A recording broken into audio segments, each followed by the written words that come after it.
Just north of the Golden Gate Bridge, you'll find some of the most picturesque views that California has to offer along the Point Reyes National Seashore in western Marin County. This is paradise.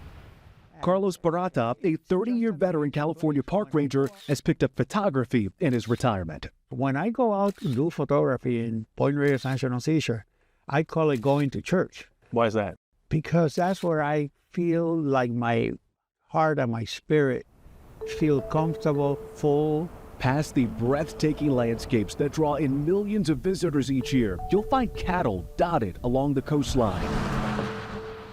Yes, this area is a national seashore protected by the National Park Service, but since it gained that federal designation in 1962, there's been a unique agreement to allow ranching here, a way of life that predates the park's formation. Now, that's coming to an end for the most part, thanks to a secret deal that's anchoring some ranchers who've been there for generations. We've built up this farming community and food community, and now we're at risk of losing everything because of this deal that behind closed doors that was happening in Point Reyes National Seashore. Albert Strauss runs the Strauss Dairy Farm in Marin County. His operation purchases milk from at least one of the dairy farms in Point Reyes, slated to close. We've created an organic farming and food system that is a model for the world. Today, you'll see their products on store shelves under the popular Strauss Family Creamery label. Soon, the company's output could be reduced because of the farm closures. We're angry as a community. We feel disrespected as farms community, and people are being evicted from their homes and their livelihoods. Environmentalists are welcoming the dramatic reduction in ranching on the way to Point Reyes. I've seen the dairies, Strauss dairies. They're certainly a lot better, but they're not good enough to create the pristine environment that's needed for perennials to come back. Joe Mueller is a biology instructor at College of Marin. He says thousands of cows scattered throughout the seashore has led to overgrazing, and that's causing the removal of native plants and the overpopulation of destructive weeds. What it does is it takes over in such a way that it doesn't provide for the soil like the perennials do. The perennials are able to kind of protect the soil. After years of back and forth between environmental groups and ranchers who have leases with the National Park Service, in January, 6 dairy farms and 6 beef farms entered into a voluntary settlement agreement to end farming and close their ranches. 2 remaining beef operations in the National Seashore will receive long-term leases from the NPS. The deal was brokered by the environmental nonprofit, the Nature Conservancy.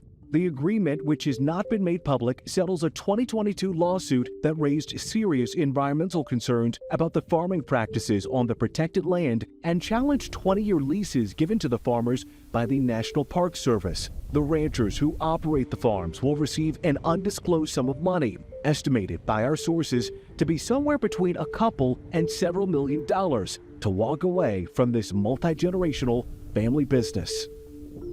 Caught in the balance are the farm workers that have performed the backbreaking labor of herding, feeding, and milking thousands of cows for generations. They will soon be out of a job, and they or their families will be out of a place to live. Es difícil porque realmente pues no tienes... Rosa Rodriguez has lived in this home on historic Ranch A in Point Reyes with her husband Miguel and their 3 boys aged 11, 18, and 20 for the last 7 years. Miguel works on the farm. Podría ser entre 1,300. Rosa tells us that her husband is paid around $1,400 every 2 weeks after taxes. She picks up cleaning jobs in the area and teaches photography on the side. Combined, they bring in about $65,000 a year, well below the average family income in Marin County of $143,000. That's why receiving free housing on this farm is a lifeline, given how expensive it is to live in Marin. But she showed us the less than ideal living conditions, holes in the floor that they boarded up, low water pressure, and walls covered in mold, which she's concerned has made her youngest sick with asthma. An attorney representing the rancher who owns the property disputes those claims, saying no significant repairs were requested by the Rodriguez family. A 2024 study revealed the majority of homes on the Point Reyes farms are dilapidated.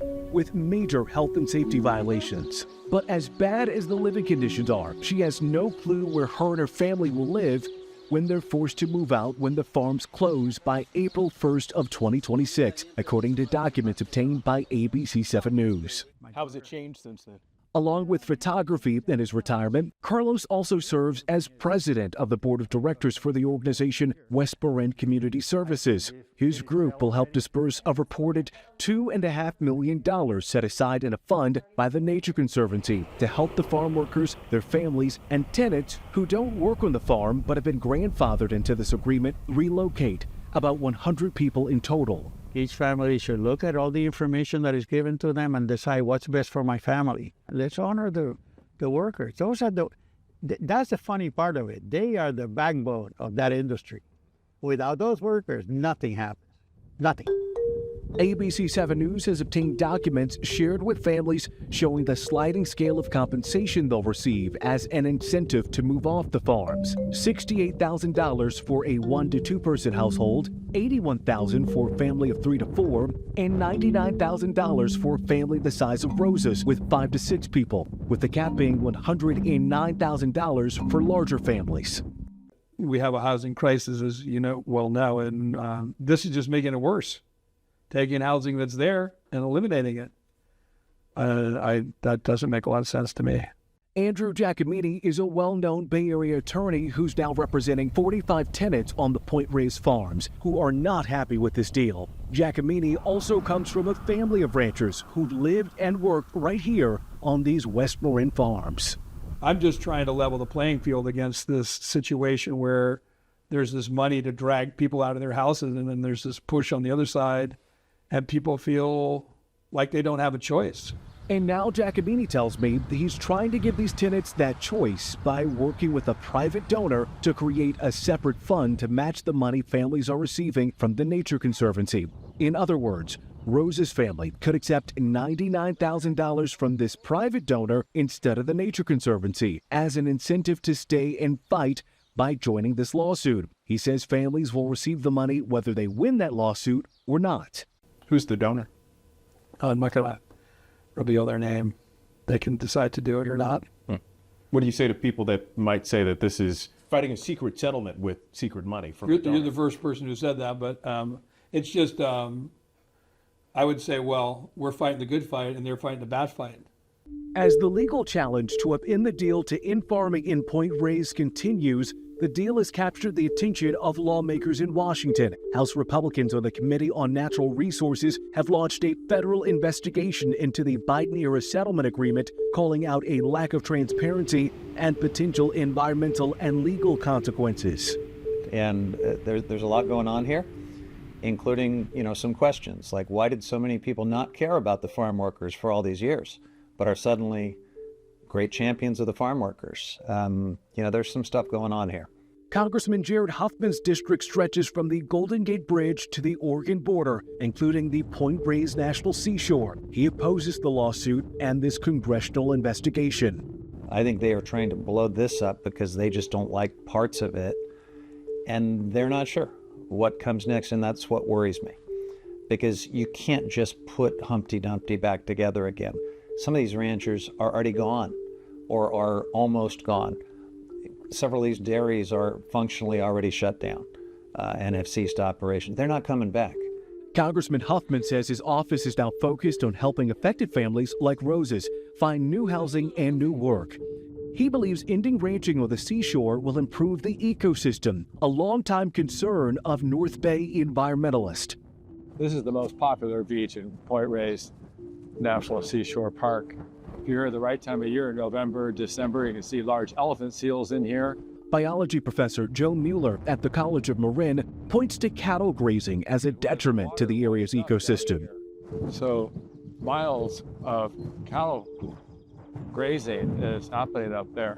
And when the study was done in 2022, they showed in this area, some of those coliforms about 170 times what is deemed safe. Coliforms are bacteria that are often a sign that other disease-causing pathogens could be present, just one of the hazards in the area that some blame on ranching practices. One of Professor Mueller's former students took these photos showing the popular elephant seals wallowing in drainage water, feet from where we were standing. And that was primarily from the runoff from the farms, leading to that high level of dangerous bacteria.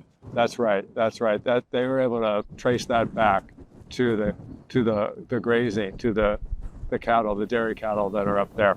Professor Mueller tells me the cessation of dairy and beef ranching in the national seashore will reduce runoff and lessen the overgrazing of the area by the more than 5,000 cattle in the park. He believes this will allow for a greater return of the native Thule elk and ultimately a stronger environment as the national park returns to its core mission. One of the functions of these national parks is to preserve biodiversity.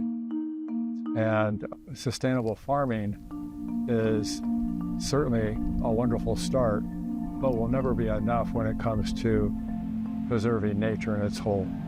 For everything that the environment stands to gain by the closure, families like Rose's stand to lose. She tells me she thinks often about how accepting their new community will be. Her middle son, David, just finished his freshman year at Chico State. He was born with a rare medical condition that caused limb deformities at birth. Well, I would get picked on all the time and for the way I look. This farm and this home are the only places he's ever felt free of bullying. He said he wishes farm workers, like his dad, were treated with more dignity and better included in this transition process. They're the backbone of this country. I feel like they should be supported more and not just, oh, we're just closing it down and not give us information on why.